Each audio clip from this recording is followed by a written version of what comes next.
Hello toppers, I'm Danish, your master teacher of maths and science at Toppers Academy. इस video में हम continue करेंगे exercise 2.2 का question number 1। हमारे first और सेकंड सम कंप्लीट हो गए, थर्ड और फोर्थ सम इस वीडियो में करेंगे हम। तो आइए देखते हैं थर्ड का पॉलिनोमियल क्या है। 6x² - 3 - 7x। यहाँ पे हमने फर्स्ट और सेकंड सम में जो किया कि जीरोस फाइंड कर लिए, उसके बाद रिलेशनशिप वेरीफाई कर ली, वही करना है। ओके चलिए, तो सबसे पहला स्टेप मैंने क्या बताया था कि पॉलिनोमियल देख लो अरेंज फॉर्म में है कि नहीं है। यहाँ पे क्या है 6x² - 3 - 7x।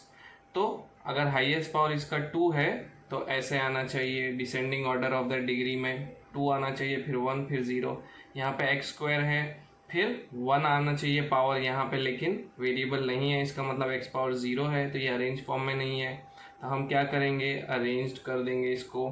तो 6x², बाद में x पावर 1 आना चाहिए, यहाँ पे x पावर 1 है, तो -7x मिडिल टर्म होना चाहिए, तो हम उसको शिफ्ट कर देंगे। शिफ्टिंग के टाइम पे आप साइन का ध्यान रखो कि जो टर्म आप शिफ्ट कर रहे हो उसकी साइन भी आपको शिफ्ट करनी है। अगर ये टर्म शिफ्ट कर रहे हो 7x, तो उसके पहले जो साइन होगी वो भी आपको शिफ्ट करनी है। अब -3 यहाँ पे शिफ्ट कर रहा हूँ, तो -3 यहाँ पे रखूँगा मैं। तो साइन का बस याद रखना कि जो भी आप टर्म शिफ्ट कर रहे हो उसके साथ उसकी साइन भी शिफ्ट होगी। अगर यहाँ पे +7x होता, अगर मैं बीच में लिखना होता मुझे, तो यहाँ पे मैं +7x लिखता। तो जो भी टर्म शिफ्ट करो उसके साथ उसकी साइन भी शिफ्ट होगी। चलिए, अब पॉलिनोमियल अरेंज फॉर्म में आ गया 2 1 0। ओके, अब हम 0 ऑफ द पॉलिनोमियल फाइंड करेंगे। सबसे पहला स्टेप क्या है, a × c करते हैं हम। तो a is 6, b is -7 and c is -3। चलिए, तो a × c क्या हो जाएगा, 6 × -3 विच इज -18।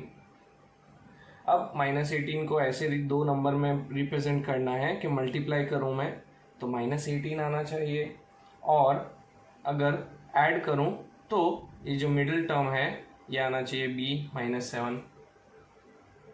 तो ऐसे दो नंबर कौन से होंगे, 18 को रिप्रेजेंट करता हूं मैं, 6 3 18 होता है, 9 2 18 होता है। अगर मैं 6 और 3 लेता हूं तो 6 3 18 आ जाएगा, लेकिन अगर मैं ऐड करता हूं 6 + 3 9 आ जाएगा, सब्ट्रैक्ट करता हूं 6 - 3 3 आ जाएगा, तो 7 नहीं आ रहा है।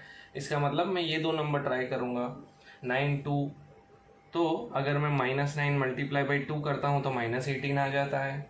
अगर मैं -9 + 2 करता हूँ तो माइनस प्लस माइनस 9 - 2 7, और साइन बिगर नंबर की जो माइनस, तो -7 आ जाएगा।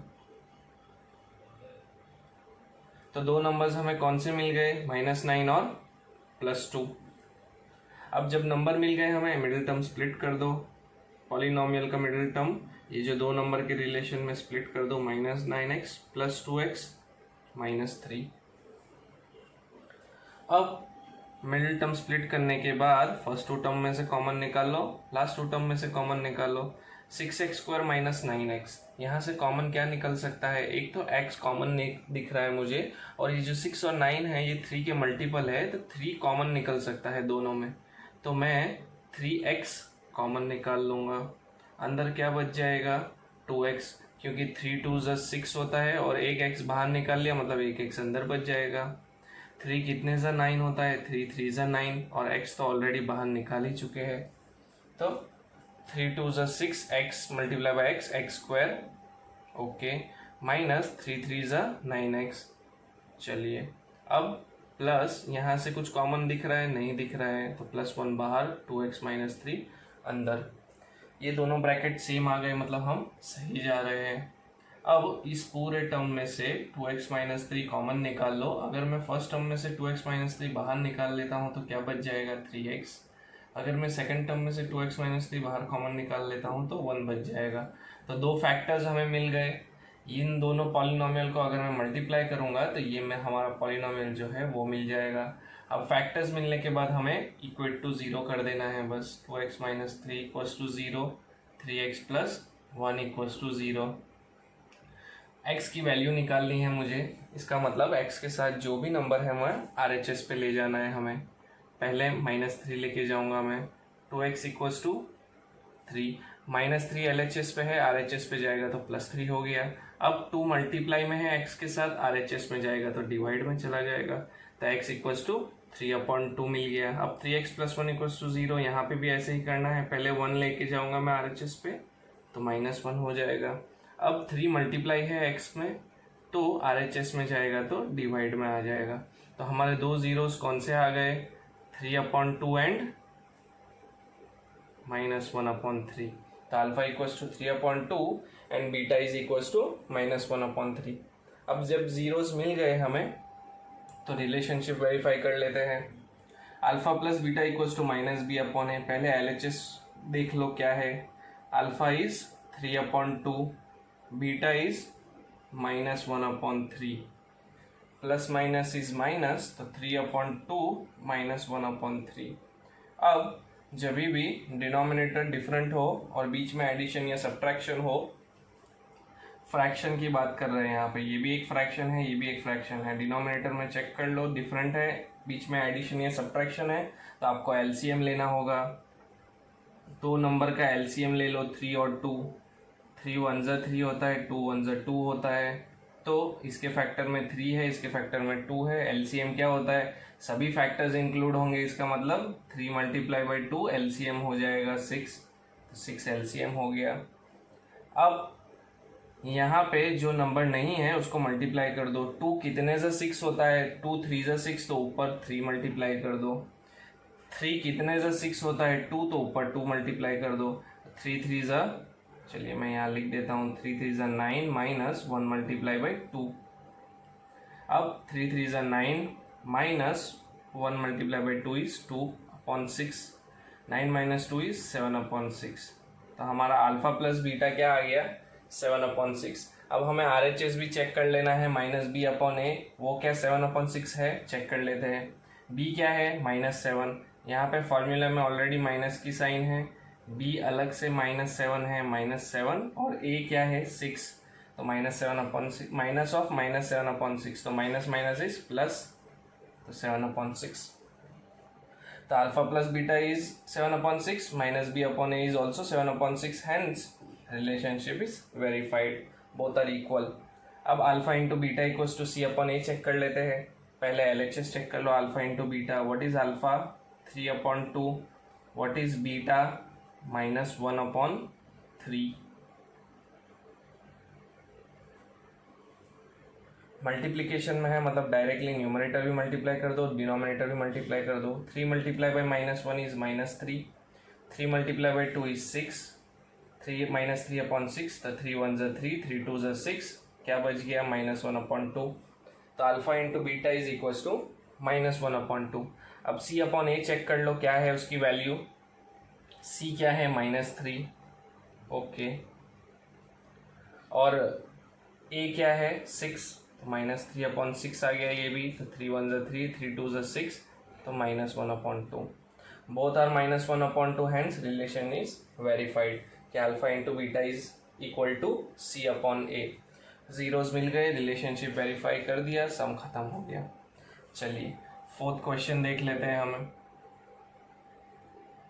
4u² प्लस 8u, यहाँ पे वेरिएबल क्या है u। अब हमने जितने भी सम देखे हैं उसमें हमें polynomial ax² plus bx plus c के फॉर्म में है, मतलब एक स्क्वायर वेरिएबल है, एक x⁴ वेरिएबल है, एक कांस्टेंट है, लेकिन यहाँ पे एक टर्म मिसिंग है, कांस्टेंट, जो कि है 0। तो अगर ऐसा कुछ हो तो हमें ये पूरा स्टेप करने की ज़रूरत नहीं है, a मल्टीप्लाई बाई c वगैरह। हमें यहाँ पे कैसे करना है कि यहाँ पे 4u² प्लस 8u है, तो ये दो ही टर्म है, इसका मतलब यहाँ पे डायरेक्टली कॉमन निकल सकता है। क्या कॉमन निकल सकता है, 4u, क्योंकि 4u यहाँ पे भी है और 4 का मल्टीपल 8 होता है, तो यहाँ से भी मैं 4 कॉमन निकाल सकता हूँ, और u यहाँ पे भी है, तो 4u मैंने कॉमन निकाल लिया। अंदर क्या बचेगा, सिर्फ u। फर्स्ट टर्म में से अगर मैं 4u बाहर निकाल दूंगा तो अंदर u बचेगा, क्योंकि यहाँ पे 2u है। यहाँ पे क्या बच जाएगा, सिर्फ 2, क्योंकि 4 2 8 and multiply by u which is 8u। तो ये दो फैक्टर हमें मिल गए 4u और u+2। इनको जब मैं मल्टीप्लाई करूंगा, एक्सपैंड करूंगा, तो यही पॉलिनोमियल मिल जाएगा। मतलब डायरेक्टली हमें ये स्टेप किए बिना फैक्टर्स मिल गए। तो हमें याद रखना है कि अगर पॉलिनोमियल में कांस्टेंट टर्म मिसिंग है, मतलब कुछ ना कुछ कॉमन निकल रहा होगा या कुछ आइडेंटिटी लग रही होगी जिससे डायरेक्टली हमें फैक्टर्स मिल सकते हैं। तो ऐसे सब में ये ध्यान रखना है हमें, ताकि हमारा टाइम वेस्ट नहीं हो ये स्टेप करने में। चलिए, अब फैक्टर्स जब मिल गए तो हम डायरेक्ट इक्वेट टू 0 कर देंगे। 4u = 0, u+2 = 0। 4 को मैं यहाँ पे RHS पे लेके जाऊँगा, इसका मतलब 0/4 हो जाएगा, क्योंकि 4 यहाँ पे मल्टीप्लाई में है। 0/4 इज 0 और u+2 = 0। 2 को उधर ले जाना है RHS पे, +2 है तो -2 हो जाएगा। तो दो जीरोज हमें कौन से मिल गए, 0 और -2। चलिए 0 मिल गए, उसके बाद हम रिलेशनशिप वेरीफाई कर लेते हैं। Alpha plus beta equals to -b/a। LHS क्या हो जाएगा, 0 + -2, क्योंकि अल्फा 0 है, बीटा -2 है। प्लस माइनस माइनस, तो 0 - 2, 0 - 2 इज -2। -b/a चेक कर लेंगे। यहाँ पे a क्या है, a is coefficient of x²। यहाँ पे वेरिएबल u है, इसका मतलब u², तो 4। b क्या है, variable of u which is 8। c क्या है, कांस्टेंट मिसिंग है, मतलब 0। चलिए -b/a क्या होगा, b इज 8, तो -8/4। 4 1s 4 2s -2/1 विच इज -2। तो अल्फा प्लस बीटा भी -2 है, -b/a भी -2 है, मतलब रिलेशनशिप वेरीफाई हो गई। चलिए यहाँ पे चेक कर लेते हैं। अल्फा इंटू बीटा क्या आएगा, 0 × -2। 0 × -2 इज 0। c/a क्या होगा, c is 0, a is 4, 0/4 is again 0। तो यहाँ पे भी 0, यहाँ पे भी 0, रिलेशनशिप इज वेरीफाइड। तो बस यहाँ पे हमने एक नई चीज़ ये देखी है कि रीअरेंज कैसे करना है, और अगर पॉलिनोमियल में कांस्टेंट टर्म मिसिंग है तो डायरेक्टली आप कॉमन निकाल के या कुछ आइडेंटिटी लगा के कॉमन निकाल सकते हो, जिससे आपका स्टेप इजी हो जाएगा। तो हम नेक्स्ट वीडियो में अब 5th और 6th क्वेश्चन देख लेंगे और हमारा क्वेश्चन 1 कंप्लीट हो जाएगा।